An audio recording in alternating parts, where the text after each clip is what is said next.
I think we all agree that the power and influence of oral history, particularly since it became popular in the 1950s, is truly astonishing. And as voice recording equipment became more accessible to average Americans, the same was true for generations of families who could reconnect with deceased parents and other ancestors at the touch of a button. This was the case with me in 2001, some 20 years ago, when a delayed flight caused me to overnight with my parents at a time when I had a company video camera with me.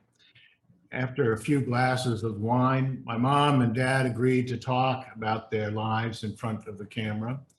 And here's just a few short clips of that special evening that I'd like to share with you. Well, my mother died when I was 11 in 1936. She died of tuberculosis. That was also the period in which Dad was well employed with new car and extensive travel and so forth and so on. Then came the Depression.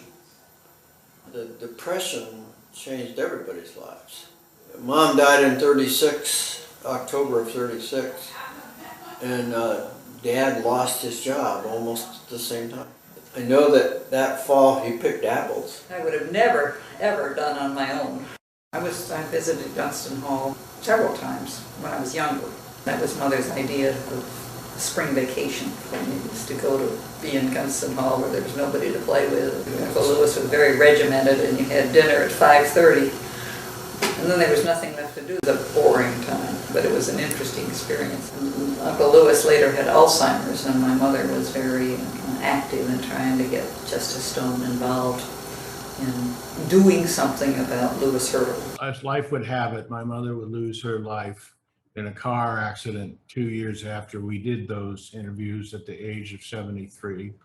And so this spontaneous moment of memories and reflection have become, for myself, my sisters, and their children, one of the most sacred family possessions we have. Needless to say, I think every family should have this kind of heirloom. In the first class, we will be reviewing some examples of family history to help inspire participants. We'll also talk about the iPhone or the mobile phone that you are using as a camera. The next class will highlight the art and science of interviewing. And the last course will be on the editing process. I hope you will join me in this fun course on technology and family history, and I hope to see you in the fall.